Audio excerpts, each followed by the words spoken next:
ஓம் விக்னேஸ்வரா போற்றி, ஓம் நவகிரக நேரலை போற்றி. கன்னிராசி நேர்களுக்கு வணக்கம். கன்னிராசிக்கு நல்லா இருக்குதுங்க, சிறப்பாக இருக்குது. கோச்சாரத்தில் கிரக நிலைகள் நல்லா இருக்குது. ராசிக்கு ராஜயோகாதிபதி 11ஆம் இடத்துக்கு வந்திருக்கிறாரு. 14/9/2025 வரைக்கும் 11ஆம் இடத்துலேருந்து நல்ல பலன்களை கொடுக்குறாரு. அடுத்து 12ஆம் இடத்துல இருந்தாலும் மறைவு கிடையாது சுக்கிரனுக்கு. ராசிக்கு வருவார், நீசபங்கம் அடைவார்.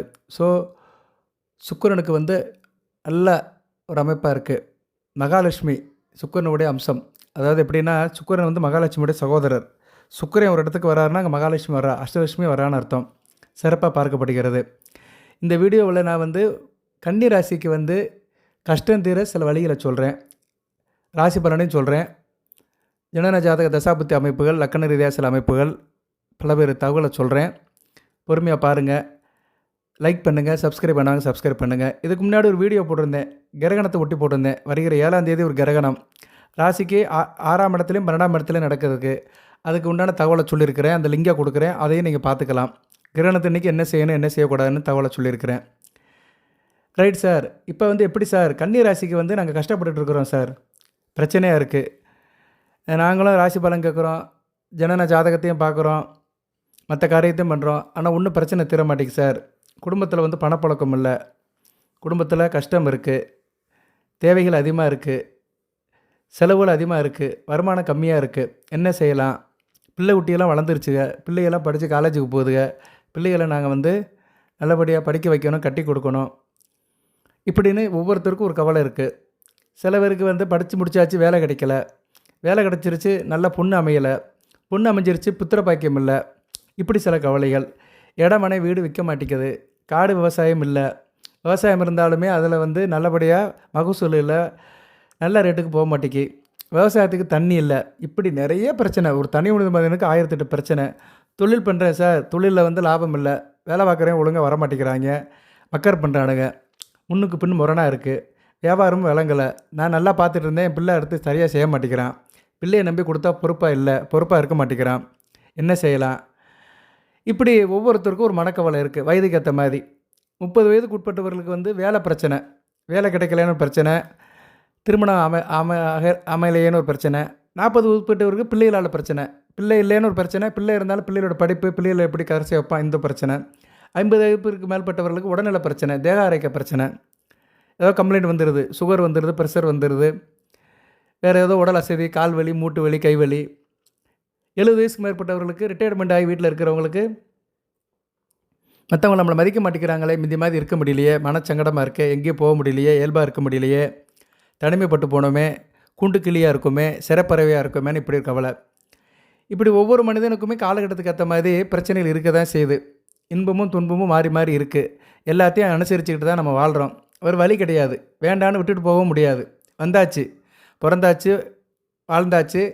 கடைசியில் இறைவன் என்ன வழி விடுறாரோ அதுக்கேற்ற மாதிரி அதை அனுபவிச்சுட்டு தான் போகணும். இறைவன் கூப்பிட்ற வரைக்கும் இந்த பூமியில் நம்ம இருந்து தான் ஆகணும். அதான் உண்மை. இந்த பூமியில் படைக்கப்பட்ட உயிர் இறைவனால் படைக்கப்பட்ட உயிர், இறைவனால் அழைக்கப்பட வேண்டும். சரி, அதை தான் வாழ்க்கைங்கிறோம். பிறப்பு முதல் இறப்பு வரை நம்ம நடக்கிற வாழ்க்கை நிகழ்வுகள் தான் வாழ்க்கைங்கிறோம். இதில் நிறைய சந்திச்சுட்டும் இருக்கிறோம். சரி சார், பீடிகைலாம் போட வேண்டாம், விஷயத்துக்கு வா அப்படின்னு சொன்னீங்கன்னா விஷயத்துக்கு நேரடியாக வர்றேன். இப்போ கன்னி ராசிக்கு சில பொருட்களை வாங்கி நீங்கள் வீட்டில் வச்சிங்கன்னா உங்களுக்கு நல்ல ஒரு பாசிட்டிவ் எனர்ஜி கிடைக்கும், நேர்மறை சக்தி கிடைக்கும், லாபம் இருக்கும், கஷ்டம் தீரும், கவலை தீரும், அபிவிருத்தி இருக்கும். அதை தான் இந்த வீடியோவில் சொல்கிறேன். பொறுமையாக கேளுங்க. இது நடைமுறைக்கெலாம் சாத்தியப்படுறது தான், ரொம்பலாம் செலவாகாது. சில பொருட்கள் சில பாசிட்டிவ் வைப்ரேஷனை கொடுக்கும், நேர்மறை சக்தியை அதிகரிக்கும். அந்த பொருட்களை வீட்டில் வாங்கி வைக்கலாம். அது கிரகனுடைய ஆதிக்கத்துக்கும் சாத்தியப்படும். சில கிரகங்கள், சில பொருட்கள் வாங்கி வச்சோம்னா அந்த கிரகங்களுடைய ஆதிக்கம் நமக்கு கிடைக்கும். அப்பேற்பட்ட அமைப்பை தான் இந்த வீடியோவில் சொல்கிறேன். முக்கியமான வீடியோ இது, இதை பாருங்கள். எதை தின்னா பித்தம் தெளியன்னு இருக்கிறாங்களோ அவங்களுக்கு இது ரொம்ப யூஸ்ஃபுல்லாக இருக்கும். இதை செஞ்சு பாருங்கள். செஞ்சு பார்த்தீங்கன்னா உங்களுக்கு நல்லது நினச்சின்னா லக்கு தான். ஆனால் சில பேருக்கு திசை தெரியாமல் இருப்பாங்க, அதுதான் அவங்களோட வாழ்க்கையில் பின்னடைவு. நல்லா படிச்சிருப்பான், ஆனால் அவனுக்கு வாய்ப்பு இல்லாமல் இருக்கும். நல்ல கம்பெனியில் வேலை கிடைக்காது, வேலை கிடைச்சாலும் அவனை தவறாக பயன்படுத்துவாங்க, மிஸ்யூஸ் பண்ணுவாங்க, அவனுக்கு வாய்ப்பு கிடைக்காது. அவன் எதில் டேலண்டாக இருக்கானோ அந்த அமைப்பு அவனுக்கு கிடைக்காத வரைக்கும் அவன் கஷ்டப்பட்டுட்டு தான் இருப்பான். கிடச்சிருச்சுன்னா நல்லாயிரும். அது மாதிரி தான். அப்படி ஒரு அமைப்பை இந்த நான் சொல்கிற பொருள்கள் கொடுக்கும். சில பொருட்களை வாங்கி வீட்டில் வச்சிங்கன்னா அந்த பொருட்கள் சம்மந்தப்பட்ட குடும்பத்தில் இருக்கிறவங்களுக்கு சில சக்திகளை கொடுக்கும். அவங்ககிட்ட இருக்கிற மறைஞ்சிருக்கிற அந்த கிரியா சக்தியை ஊக்குவிக்கும். அவங்ககிட்ட இருக்கிற ஒளிஞ்சிருக்கிற அந்த திறமையை வந்து வெளி உலகத்துக்கு கொண்டு வரும். அதனால் அவன் பலன் அடையலாம், வாய்ப்புகள் அதிகமாகலாம், நல்லா சம்பாதிக்கலாம், சந்தோஷமாக இருக்கலாம். இங்கே எல்லாருக்குமே வந்து என்னென்னா டேட்டம், ஒரு கட்டம்னு போட்டோம்னா அதில் டேட்டம்னு ஒன்று இருக்கும். டேட்டம் என்னென்னா பணம் தான். பணம் இருந்தால் எப்படி வேணாலும் இருந்துக்கலாம் சார். மேலேயும் போகலாம், கீழேயும் போகலாம். சரி, எங்கிட்ட வேணாலும் போகலாம். பணம் 10 செய்யும்.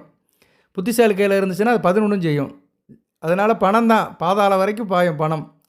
பணம் தான் இங்கே மையப்படுத்தி இருக்குது. இந்த உலகமே பணத்தை மையப்படுத்தி தான் இருக்குது. பொருள் இல்லாருக்கு உலகம் இல்லை அப்படின்ட்டார் வள்ளுவர். ஸோ பொருள் இல்லைன்னா இங்கே ஒன்றும் இருக்க முடியாது, யாராக இருந்தாலும் சரி. இன்றைக்கி எல்லாமே பிஸ்னஸ் மைண்டு தான். எங்கே போனாலும் பணத்தை மையப்படுத்தி தான் எல்லா காரியமும் நடக்கு. ஒரு குழந்தை பிறக்கிறதுலேருந்து ஒரு மனிதனுடைய கடைசி காலம் வரைக்கும் எல்லா இடத்துலையும் பணத்தை மையப்படுத்தி தான் அடுத்தடுத்த காரியங்கள் நடக்கு.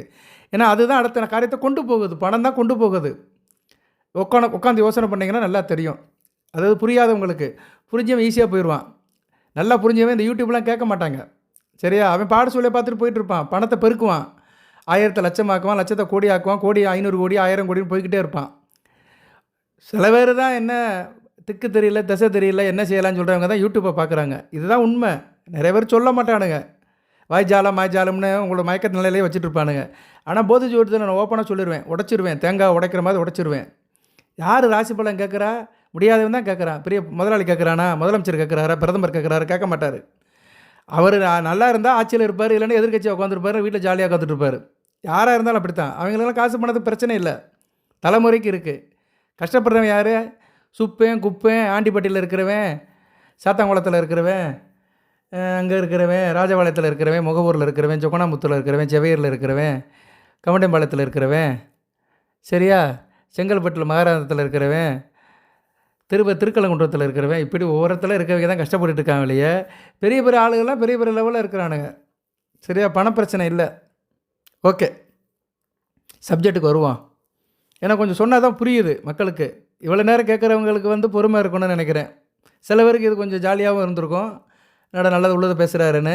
சில பேருக்கு போர் அடிக்கும், இவன் என்னடா ராசி பலன் சொல்லாமல் ஏதோ கலந்து விட்டுட்டு இருக்கானுன்னு. நீங்கள் எப்படி நினச்சாலும் நான் உள்ளதை தான் சொல்லுவேன். என் இயல்பு மீறி நான் பேச மாட்டேன். ஒரிஜினாலிட்டிஸ் நெவர் ஃபெயில்டு. யாராக இருந்தாலும் தனித்தன்மை தோற்று போகக்கூடாது. நீங்கள் தனித்தன்மை தோற்று போகாமல் ஒரு காரியம் செய்யுங்க, கண்டிப்பாக சக்ஸஸ் ஆவீங்க. அது ஒன்று இருக்குது. வெளி பழக்க வளத்துக்காக மற்றவனுக்காக நம்ம வாழ நினச்சோம்னா தோற்று போயிடுவோம். நம்மளாக இருந்தோம்னா வச்சுக்கோங்களேன், கண்டிப்பாக ஜெயிப்போம். ரைட் நேயர்களே, இப்போ வந்து கன்னிராசி நேயர்கள் உத்திரம், அஸ்தம், சித்திரை எந்த நட்சத்திரத்தை பிறந்தாலும் சரி, என்ன தசாபுத்தி நடந்தாலும் சரி, சூரிய திசை, சந்திர திசை, செவ்வாய் திசை, ராகு திசை, குரு திசை, சனி திசை, புதன் திசை, கேது திசை, அதுக்கு மேலே நடக்காத, வயசாயிரும். இந்த தசையில் இருந்தாலும் சரி, நீங்கள் நான் சொல்கிற பொருட்களை வாங்கி வைங்க. வந்து உங்கள் வீட்டில் சுக்கிரனுடைய அணுக்கரம், சந்திரனுடைய அணுக்கரம் இருக்கணும்னா காமதேனு சிலையை வாங்கி வைங்க. கன்றுடன் இருக்கிற காமதேனு சிலை, காமதேனு சிலையை வாங்கி வைக்கலாம், ஃபோட்டோவை வாங்கி வைக்கலாம், பூஜை அறையில் வைக்கலாம்.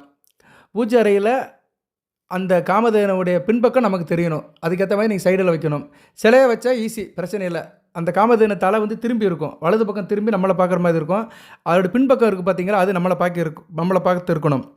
காமதேனு சிலையில் பூஜை அறையில் வச்சிங்கன்னா அதோட முன்பக்கம் சாமியை நோக்கி இருக்கணும், பின்பக்கம் நம்மளை பார்த்து இருக்கணும். நம்ம பின்பக்கத்தை தான் பார்த்து கும்பிட்ற மாதிரி இருக்கணும். ஏன்னா பின்பக்கத்தில் தான் மகாலட்சுமி இருக்கா. அதனால தான் மாட்டுக்கு பின்னாடி தொட்டு கும்பிட்றாங்க. சரியா? இப்போ தான் புரியும் நினைக்கிறேன் நம்ம ஆளுகளுக்கு. மாட்டுக்கு ஏன் பின்னாடி தொட்டு கும்பிட்றோம்னா பின்பக்கம் தான் மகாலட்சுமி இருக்கிறா. அதனால் காமதேனு சிலையை பின்பக்கம் வைங்க. இது நீங்கள் காதி கிராஃப்ட்லேயும் வாங்கலாம், மெட்டல்லையும் இருக்குது, பிஆர்பி ஃபைபர்லேயும் இருக்குது. சரியா? காமதேனு சிலையை நீங்கள் காசு கொடுத்து வாங்கிக்கோங்க, அதை வைங்க. காமதேனு சிலை வந்து முக்கியமான ஒன்று. சுக்கிரனுடைய அனுக்கிரகம், சந்திரனுடைய அனுக்கிரகம். ஜனன ஜாதகத்தில் சுக்கிரன் கெட்டு போனவங்க, சந்திரன் கெட்டு போனவங்க இதை வைக்கலாம். சந்திரன் எப்படி சார் கெட்டு போயிருப்பாருன்னா உங்கள் ராசியிலே இருப்பார். ராசியில் வந்து இருள் சந்திரனாக இருப்பார். ராகு கூட, கேது கூட, சனி கூட, செவ்வாய் கூட சேர்ந்து இருந்தார்னா சந்திரன் கெட்டு போயிருக்காருன்னு அர்த்தம். செவ்வாய் கூட சேர்ந்து இருந்தார்னா சந்திரமங்கல யோகமாக இருந்தாலுமே சந்திரனுடைய பவர் போயிருக்கும். இருள் சந்திரன் அப்படின்னா உங்கள் ராசிக்கு 12ஆம் இடத்துலையும் 2ஆம் இடத்துலையும் சூரியன் இருக்கக்கூடாது. அப்படி இருந்தார்னா இருள் சந்திரன் அர்த்தம். அதுபோக சூரியன் கூட சேர்ந்து இருக்கிறாரு, புரட்டாசி அமாவாசை அன்னைக்கு பிறந்தீங்கனாலும் சந்திரன் வந்து கெட்டு போயிட்டாருன்னு அர்த்தம். ஸோ இப்படி சந்திரன் கெட்டு போனவங்க வந்து கண்டிப்பாக காமதேனு சிலையை வச்சு கும்பிட வேண்டும். சரியா? காமதேனு வந்து கோமாதா, பசு வந்து அம்மான் தான் கும்பிடும். அம்மானாலே சந்திரன் தான், தாய், மாதுர்காரகன். அதனால் ஜனன ஜாதகத்தில் சந்திரன் கெட்டு போனவர்கள் காமதேனு சிலையை வீட்டில் வச்சு கும்பிடலாம். அதுபோல் சந்திர திசை கொஞ்சம் வயசில் நடக்கும். கன்னிராசிக்கு கொஞ்சம் 10-15 வயசுக்குள்ளே நடக்கும். சித்திரை நட்சத்திரத்துக்கெலாம் நட்சத்திரத்தை பிறந்தவங்களுக்கு சந்திர திசை வராரு. உத்திரம், அஸ்தத்தில் பிறந்தவங்களுக்கு கொஞ்சம் வயசில் நடக்கும். அவங்க வந்து சந்திரனை வச்சு வழிபாடு பண்ணலாம், அவங்க பெற்றவர்கள் வச்சு வழிபாடு பண்ணலாம். உங்களுக்கு சந்திர புத்தி நடக்கும். சந்திரன் கெட்டு போய் சந்திர புத்தி நடந்துச்சுன்னா நல்லா இருக்காது உங்களுக்கு. சரியா? தொழிலில் லாபம் இருக்காது, நஷ்டம் இருக்கும், ஒரு இணக்கம் இருக்காது, பேருக்கு ஒரு களங்கம் வரும். அதனால் சந்திரன் கெட்டுப்போனவர்கள் ஜனன ஜாதகத்தில் காமதேனு சிலையை வீட்டில் வச்சு வழங்கலாம். இதை நீங்கள் ஜாதகத்தை பார்த்து தெரிஞ்சுக்கணும். நான் அதோட அமைப்பை சொல்லிட்டேன். அது இருக்கான்னு நீங்கள் தான் செக் பண்ணிக்கணும். சந்திரன் எப்படி கெட்டுப்போவார்னு சொல்லிட்டேன். அதை உங்கள் ஜாதகத்தில் பார்த்து செக் பண்ணிக்கோங்க. சந்தேகம் இருந்தால் கமெண்ட் பாக்ஸில் கேளுங்க. சார் எனக்கு சந்திரன் இப்படி இருக்கிறாரு சார், நல்லவரா கெட்டவரா, நல்லது செய்வாரா செய்ய மாட்டாரான்னு கேளுங்க. கண்டிப்பாக நான் பதில் சொல்லுவேன். அடுத்து சுக்கிரன். சுக்கிரன் வந்து ராசிக்கு ரொம்ப வேண்டிய கிரகம். 2 9 கூடையவன், 11ஆம் இடத்துல இருக்கிறார். இப்போ நல்ல பலன்களை கொடுக்குறாரு. நான் பலன்கள்லாம் அப்புறம் சொல்கிறேன். வந்து இந்த வீட்டில் உங்களுக்கு கஷ்டம் தீர, செல்வம் செழிக்க, லாபம் அதிகமாக, சந்தோஷம் கூட, மகிழ்ச்சி கூட என்ன பொருட்கள் வாங்கி வைக்கணும்னு சொல்லிடுறேன். காமதேனு சிலையை வாங்கி வச்சிங்கன்னா சுக்கிரனுடைய அனுக்கிரம் அதிகமாக இருக்கும். சுக்கிரனுடைய அம்சமாக பார்க்கப்படுகிறது. சுக்கிரன் கெட்டு போயிருந்தவங்க வாங்கி வைக்கலாம். அதுபோக சுக்கிர திசை உங்களுக்கு வராது.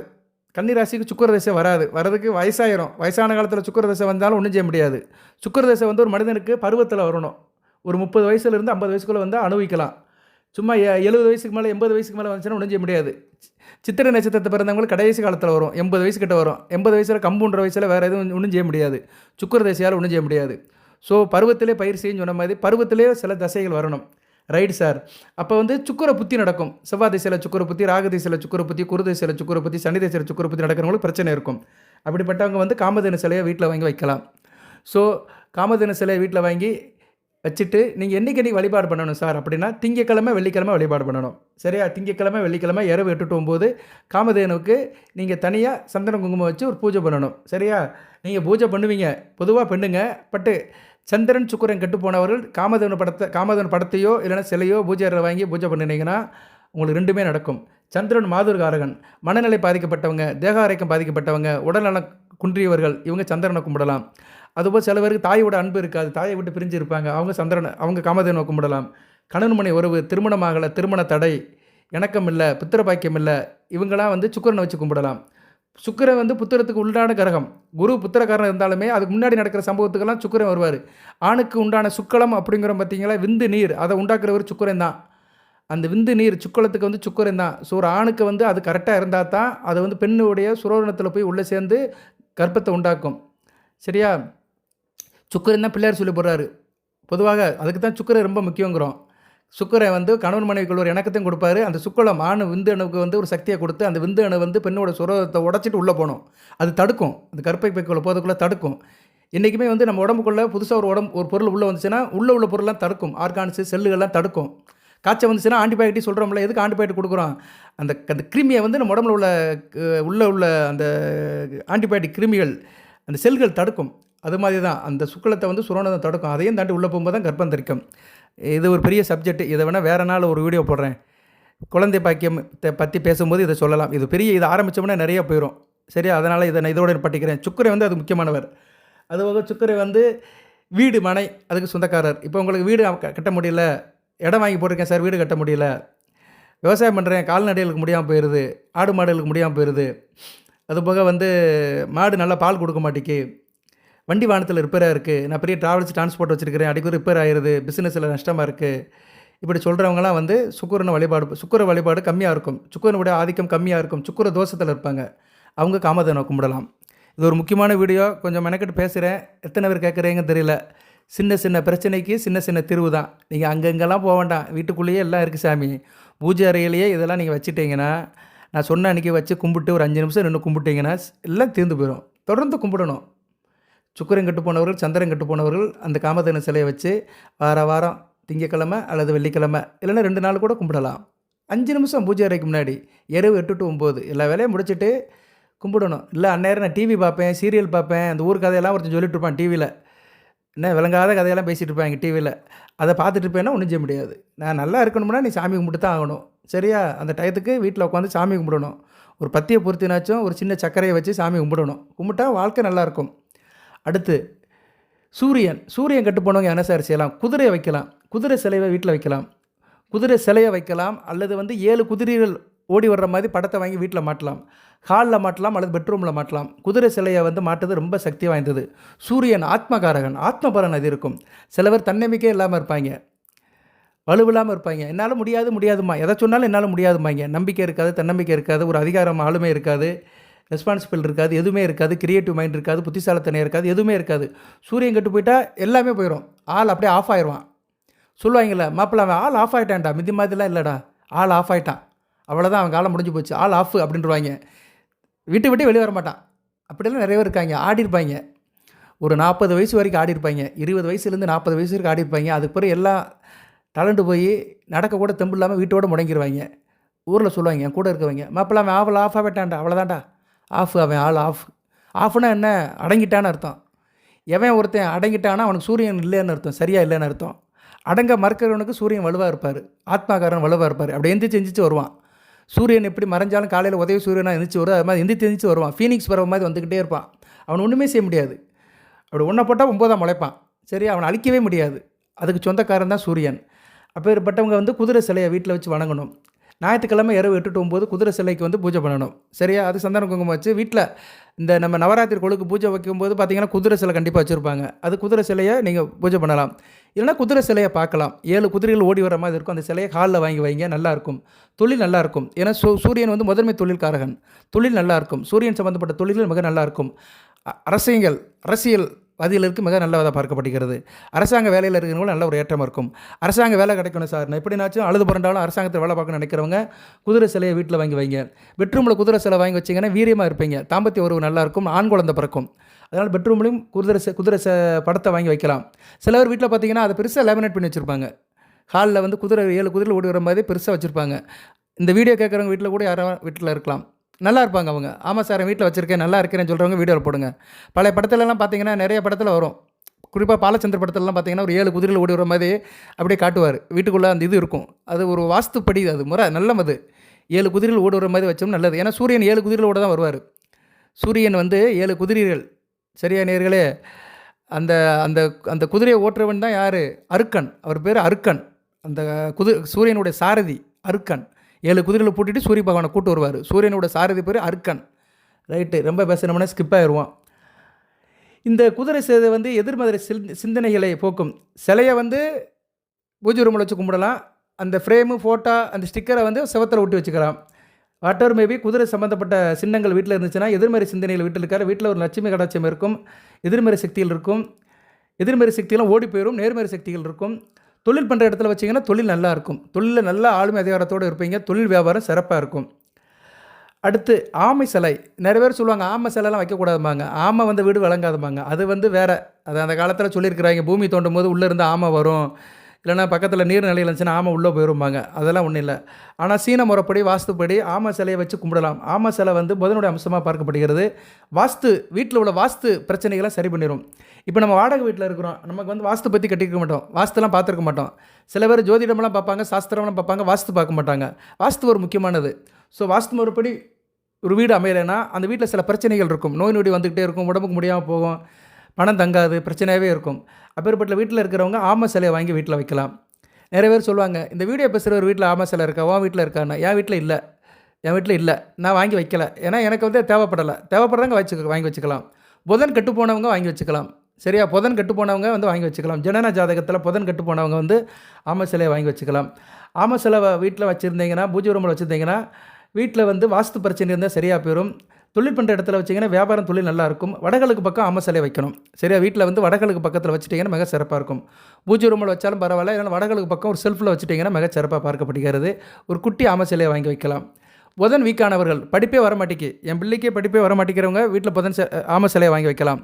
புதன் வித்யாகாரகன், வியாபாரத்துக்கு உள்ளவன், நிபுணன், அறிவன், கணக்கன், தூதன், தேர்ப்பாகன், இப்படி நிறைய சொல்லலாம். புதனுடைய காரகத்துவங்கள் நிறையா இருக்குது. ஒரு மனிதன் புத்திசாலித்தனமாக இருக்கணும், புதன் இருக்கணும். சரியா? அறிவுபூர்வமாக இருக்கணும், புதன் இருக்கணும். சில பேர் அறிவு இல்லாதவனாக இருப்பான், புத்திசாலித்தனமாக இருக்க மாட்டான், மந்தன் இருப்பான், படிப்பு வராது, வியாபாரம் பண்ண முடியாது. சரியா? அடுத்து பேசிக்க தெரியாது, யோசிக்க தெரியாது. பேச்சுக்கு வந்து புதன் தான். நல்லா பேசுகிறாருன்னா புதன் நல்லா இருக்காருன்னு அர்த்தம். ஸோ நல்லா பேச்சு வர மாட்டேங்கி, குழந்தை சரளமாக பேச மாட்டேங்கிறான், அப்படி கம்ப்ளைண்ட்டில் இருக்கிறவங்களாம் ஆமை சிலையை வாங்கி வைக்கலாம். அதுபோல் ஜனன ஜாதகத்தில் புதன் கெட்டு போயிருப்பார். லக்கண ராசிக்கு அவர் வந்து 6, 8, 12 மறையக்கூடாது. 6, 8, 12 மறையக்கூடாது. ராகு கூட சேரக்கூடாது. சேர்ந்தாலுமே மகர, ரிஷபம், துலாம் இது மாதிரி இடத்துல சேர்ந்தாருன்னா பரவாயில்ல. மிதுனம், கண்ணியில் சேர்ந்தாருன்னா பரவாயில்ல. சில இடத்துல ராகு கூட சேர்ந்து புதன் கொஞ்சம் வீக்காக இருப்பார். அடுத்து கேது கூட சத்தியமாக சேரக்கூடாது. சூரியன் கூட சேர்ந்து அஸ்தமனம் ஆயிடுவார். ஆனால் புதகாதித்ய யோகம்பாங்க. செவ்வாய் கூட சேருது சிறப்பு இல்லை. சனி பகவான் கூட சேர்ந்தாருன்னா ஓரளவு பரவாயில்ல. ஸோ புதன் கெட்டு போனவர்கள் வந்து ஆமை சிலையை வச்சு வீட்டில் கும்பிடலாம். புதனோட அம்சம் கிடைக்கும், பெருமாளோட அம்சம் கிடைக்கும். ஏன்னா பெருமாள் வந்து கூர்ம அவதாரம் எடுத்திருக்கிறாரு, ஆமையாகவே பிறந்திருக்கிறாரு. அதனால தான் புதன் சம்மந்தப்பட்ட விஷயங்களுக்கு ஆமை நம்ம வச்சுக்கலாம். அதனால் ஆமை வழிபாடு வந்து வீட்டில் வந்து ஒரு நேர்மறை சக்தியை உண்டாக்கும். வீட்டில் வந்து ஒரு என்ன சொல்லுவாங்க, கலைமகரோட அருளை கொண்டு வரும். வீட்டில் இருக்கிறவங்க அறிவுபூர்வமாக இருப்பாங்க, புத்திசாலித்தனமாக இருப்பாங்க, கலைமகரோட அருள் கிடைக்கும். வீட்டில் இருக்கிற வாஸ்து குறைபாடெல்லாம் நீங்கும். அதுமாதிரி ஜனன ஜாதகத்தில் புதன் கெட்டு போனவர்களுக்கும் நல்ல ஒரு வரப்பிரசாதமாக இருக்கும். அடுத்து வந்து ஆந்தை சிலை. ஆந்தை சிலையை பார்க்கலாம், ஆந்தை சிலையை வைக்கலாம். காலையில் ஆந்தை மூஞ்சில் முடித்தோம்னா நல்ல விதமாக பார்க்கப்படுகிறது. மகாலட்சுமியோட வாகனம். ஆந்தை சிலையை வைக்கிறதுனால என்னென்னா செல்வம் செழிப்பு இருக்கும், அஷ்டலட்சுமி நவநீதம் வீட்டில் இருக்கும். ஆந்தை சிலை வந்து மகாலட்சுமியோட அம்சமாக பார்க்கப்படுகிறது. அதுபோக சுக்கரனோட அனுக்கிரமமாக பார்க்கப்படுகிறது. சுக்கரன் ஜனன ஜாதகத்தில் வீக்காக இருக்கிறவங்க ஆந்தை சிலையை பூஜை ரூமில் வச்சு கும்பிடலாம். ஆந்தை சிலை வச்சு கும்பிடுறது நல்லது. ஆந்தை படத்தை வீட்டில் வைக்க வேண்டாம். ஆந்தை சிலையை வந்து நீங்கள் பூஜை ரூம்லேயோ இல்லைன்னா செல்ஃப்லேயோ கலைப்பொருட்கள் இருக்கிற இடத்துல ஆந்தை சிலையை வச்சுக்கிறது மிக சிறப்பாக பார்க்கப்படுகிறது. சுக்கிர தோஷம் நீங்கும், குடும்பத்தில் செல்வ கலாச்சாரம் இருக்கும், மகாலட்சுமியோட அனுக்கிரகம் இருக்கும், நல்ல விதமாக பார்க்கப்படுகிறது. அஷ்டலட்சுமியும் வீட்டுக்கு வந்து தங்கி நல்ல பலன்களை கொடுக்கும் ஆந்தை சிலை வைக்கிறதுனால. அடுத்து வந்து ரெட்டை யானையை வந்து வீட்டில் வைக்கலாம். சிலையாக கூட வாங்கி வைக்கலாம், இல்லைனா ஃபோட்டோ வாங்கி கூட வீட்டில் மாட்டலாம். ரெட்டை யானை வந்து குருவுடைய அனுக்கிரமாக பார்க்கப்படுகிறது, குருவோட அம்சமாக பார்க்கப்படுகிறது. இது வைக்கிறவங்களுக்கு என்ன ஆகும்னா ஆள் நல்லா இருப்பாங்க, மனுஷனாக வாழ்கிறதுக்கு தகுதியானது இது. ரெட்டை யானை குருவுடைய அனுக்கிரகம். குரு தனகாரகன், புத்திரகாரகன். புத்திர பாக்கியத்தை கொடுப்பாரு, பிள்ளை பாக்கியத்தை கொடுப்பாரு, கையில் காசு பணத்தை கொடுப்பாரு. சரியா? அதுபோக வந்து கடவுள் பக்தியை கொடுப்பாரு, ஒரு நேர்மையை கொடுப்பாரு, நீதியை கொடுப்பாரு, பெருந்தன்மையை கொடுப்பாரு, சகல சௌபாகியத்தையும் ஐஸ்வர்யத்தையும் நல்ல அமைப்பை கொடுப்பார் குரு பகவான். குரு பார்க்க கோடி நன்மை. ஜனன ஜாதகத்தில் குரு கெட்டு போனவங்க ரெட்டை யானையை வாங்கி வீட்டில் கும்பிடலாம். பூஜை ரூமில் வச்சு கும்பிடலாம், இல்லைனா கண் பார்வையில் வச்சுக்கலாம். இதெல்லாம் வச்சு நீங்கள் கும்பிட்றது வந்து கூடுதல் சக்தி. கும்பிடாமல் கண் பார்வையில் வச்சுருந்தாலும் அதோட வைப்ரேஷன் கிடைக்கும். ரெட்டை யானை ஃபோட்டோ கூட வாங்கி செவத்தில் மாட்டிக்கலாம். ரைட்டு. குரு தோஷம் இருக்கிறவங்க இதை செய்யலாம். குரு தோஷம்னு எப்படி சார்? குரு வந்து லக்கணத்துக்கு ராசிக்கு வந்து 3, 6, 8, 12 இருக்கக்கூடாது.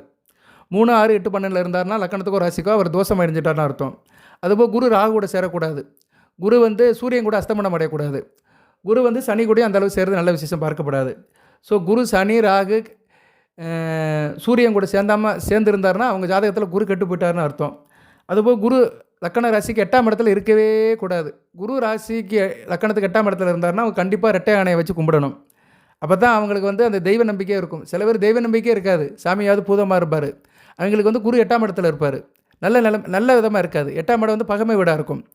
இப்போ உதாரணத்துக்கு சொல்கிறேன், நீங்கள் வந்து கன்னி ராசி, துலா லக்கணத்துக்கு வந்து குரு வந்து ரணருண ரோகஸ்தானாதிபதி. அவர் எங்கே இருப்பார்னா லக்கணத்துக்கு வந்து 8ஆம் இடத்துல இருப்பார். எங்கே இருப்பார்? ரிஷபத்தில் இருப்பார். ஆனால் ஒரு வகைக்கு பரவாயில்ல, ராசியை பார்ப்பார். ராசியை பார்க்கறதுனால ஓரளவு வெளித்தோட்டத்துக்கு சாமின்னு காட்டிக்கிடுவாங்க, பக்கத்துக்காக காட்டிக்கிடுவாங்க. பார்க்குற நேரம் விபூதி எடுத்து பூசிக்கிடுவாங்க. ஆனால் உள்ளுக்குள்ளே சாமி மேலே நம்பிக்கை இருக்காது. ஏதோ பேருக்கு வேணால் விபூதி பூசிக்கிடுவாங்க, ஏன்னா ராசியை பார்க்குறாருல, உடல் வேலை செய்யணும்ல. ஆனால் லக்கணத்துக்கு 8ஆம் அதிபதி ஆயிடுவார், ரிஷபத்தில் போய் உட்காந்துருப்பார். சுத்தமாக ஆகி போயிடும், கடவுள் பக்தியே இருக்காது. சரியா? இந்த சில லக்கணத்துக்கு வந்து குரு 8ஆம் இடத்துல மறையக்கூடாது. ரிஷப லக்கணம், துலா லக்கணம், இது எந்த ராசியாக இருந்தாலும் சரி, ராசி வேறு லக்கணம் வேறு. நான் உதாரணத்துக்கு சொன்னேன் துலா லக்கணம்னு. ஸோ இந்த அமைப்பில் இருந்தானா கூட நல்ல பலன்கள் கொடுக்க மாட்டார். அவனுக்கு சாமி கடவுள் பக்தியே இருக்காது, தெய்வ பக்தி இருக்காது, தெய்வ சிந்தனை இருக்காது, தெய்வத்தை வந்து நிந்தனை பண்ணுவான். சாமி இல்லை, பூதம் இல்லைன்னு சொல்லிட்டு இருப்பான். நிறைய சொல்லிட்டு போகலாம், நிறைய உதாரணம் சொல்லலாம். இதெல்லாம் நடைமுறையில் இருக்குது. நம்ம டெய்லி ஜாதகம் பார்க்குறோம்ல, அதெல்லாம் பார்த்துட்டு தான் சொல்கிறேன். ஓகே. ஸோ அந்த ரெட்டை யானையை வைத்து கும்பிட்றவர்கள், குரு கெட்டு போனவர்கள் செய்யலாம். இதனால் என்ன ஆகும்னா புத்திர பாக்கியம் இருக்காது, பிள்ளைகள் நல்லா இருக்க மாட்டாங்க. பிள்ளைகளால் பிரச்சனை, என் பிள்ளைகளுக்கு வேலை கிடைக்க மாட்டேக்கே, எனக்கும் பிள்ளைக்கு ஆக மாட்டேக்கே, என் பிள்ளையை என்னை மதிக்க மாட்டேங்கிறாங்க, என் பிள்ளையை என்னை கண்டுக்க மாட்டேங்கிறாங்க அப்படின்னு சொல்கிறவங்க ரெட்டை யானையை வச்சு பூஜை அறையில் கும்பிடுங்க. இல்லைனா வீட்டில் பார்க்குற மாதிரி வைங்க, இல்லை ஃபோட்டோ வாங்கி வைங்க. கடன் பிரச்சனை தீரும், கொடுக்கல் வாங்கல் நல்லாயிருக்கும். கடன் பட்டிருந்தீங்கன்னா சீக்கிரம் அடைக்கிறதுக்கு வழி இருக்கும். அதுபோல் உங்கள்கிட்ட யாரும் கடன் வாங்கிட்டு போயிருந்தாங்கன்னா அந்த பிரச்சனை தீரும். குறிப்பாக பொருளாதார பிரச்சனை சீராகும், பண பிரச்சனை சீராகி நேராகி நல்வழி பிறக்கும். ஓகே நேயர்களே, இப்போ 5 பொருள் சொல்லியிருக்கிறேன் உங்களுக்கு. 5 விஷயத்தை சொல்லியிருக்கிறேன். காமதேனு, குதிரை, ஆமை, ஆந்தை, ரெட்டை யானை. இந்த 5 சிலைகளை வாங்கி வீட்டில் வைக்கலாம். 5ம் சிலையாகவும் கிடைக்கும், ஃபோட்டோவாகவும் கிடைக்கும். உங்கள் சௌரியம்தான். நல்லா பார்த்தோம்னா ஒரு 200 இந்த காரியத்தை முடிச்சிடலாம். 200 செலவு பண்ணோம்னா இதில் ஏதோ ஒரு பொருளை வாங்கி வச்சிடலாம். சில பேருக்கு ஜனன ஜாதகத்தில் அந்த கிரகங்கள் கெட்டு போயிடுச்சுன்னா அதோட சக்தி அது கொடுக்கும், அதை அப்படியே பேலன்ஸ் பண்ணும். இதெல்லாம் செஞ்சீங்கன்னா வந்து உங்களுக்கு குடும்பத்தில் கஷ்டம் தீரும், நல்ல விதமாக பார்க்கப்படுகிறது. கூடுதலாக ஒரு தகவலை சொல்லிட்டு வீடியோ முடிவு பண்ணுறேன். வீட்டுக்குள்ளே தவளை தேரை வந்துச்சுன்னா காசு பணம் அதிகமாகுதுன்னு அர்த்தம். சில பேருக்கு தவளை தேரை வந்தால் விரட்டி விடுவாங்க. பட் அது வீட்டுக்குள்ளே வச்சுக்க முடியாது. பட் அது ஆட்டோமேட்டிக்காக வருது அப்படின்னா வீட்டில் பணம் வருதுன்னு ஒரு நம்பிக்கை இருக்குது. இப்படி நிறைய நம்பிக்கை இருக்குது. நான் அடுத்து வருகின்ற வீடியோவில் ஒன்று ஒன்றா சொல்கிறேன். இந்த வீடியோ சில பேருக்கு பிடித்திருக்கலாம், சில பேருக்கு பிடிக்காமல் இருக்கலாம், சில பேருக்கு அவநம்பிக்கை கூட இருக்கலாம். அது அவங்கவுங்க புரிதலை பொறுத்து, அவங்க ஜாதகத்தில் அந்த சம்மந்தப்பட்ட கிரகங்கள் அமைப்பை பொறுத்து. பொதுவாக ஜனன ஜாதகத்தில் புதன் கெட்டவர்கள் வந்து ஜோசியம் கேட்க மாட்டாங்க, ஜோதிடம் பார்க்க மாட்டாங்க, புரிதல் இருக்காது. இந்த ராசி பலன் கேட்குறவங்களுக்கும் புதன் ஓரளவு நல்ல நிலைமையில் இருக்கணும். ராசி பலன், ஜோதிடம், இந்த இது கேட்குறவங்களுக்கு வந்து புதன் நல்லா இருக்கணும். ஆன்மீக தகவல், கடவுளை பற்றி கேட்குறது, புராண கதைகள் கேட்குறது, இதுக்கு குரு நல்லா இருக்கணும். ஸோ ஒரு மனிதனுக்கு குருவும் புதனும் நல்ல நிலைமையில் ஓரளவு 150% இருந்தாங்கன்னா அவங்க வந்து ஜோதிட சேனலை பார்ப்பாங்க, ஆன்மீக சேனலை பார்ப்பாங்க. அந்த அடிப்படையில் நீங்கள் பார்க்குறீங்க. உங்களுக்கு தகவலை நிறைய சொல்லிகிட்ருக்கிறேன். 10 சொன்னால் அதில் கண்டிப்பாக 4 நிற்கும். சரியா? ஒரு 4 கல் எரிஞ்சால் தான் ஒரு மாங்காய் விழுவும். அது மாதிரி 10 விஷயத்தை சொன்னால் தான் 4 விஷயம் நிற்கும் என்ற அடிப்படையில் இந்த வீடியோவை முடிக்கிறேன். கண்டிப்பாக நல்லது நடக்கும். முயற்சி பண்ணி பாருங்கள், திருவினை ஆகும். கமெண்ட் பாக்ஸில் தகவலை கேளுங்க, சுருக்கமாக சொல்லுங்க, தெளிவாக கேளுங்க. நான் கண்டிப்பாக பலன் சொல்லுவேன். என்னென்ன சேனல் செக் பண்ணுறாங்க அணுகுங்க, வாட்ஸ்அப்பில் அணுகுங்க. அதுக்கு என்ன டேர்ம்ஸ் அண்ட் கண்டிஷன் சொல்லிட்டு ஜாதகத்தை வாங்கி பார்ப்போம். வாழ்த்துக்கள். எல்லாம் வல்ல இறைவன் கன்னிராசி நேயர்களுக்கு சில சௌபாகியத்தையும் சில ஐஸ்வர்யத்தையும் சில நன்மையிலும் கொடுப்பார். அனைத்து வளங்களை பெற்று தேக ஆரோக்கியத்துடன் தீர்க்காயுடன் நீடோடி வாழ்க, நிறைந்த வளம் பெறுக. நன்றி நேயர்களே.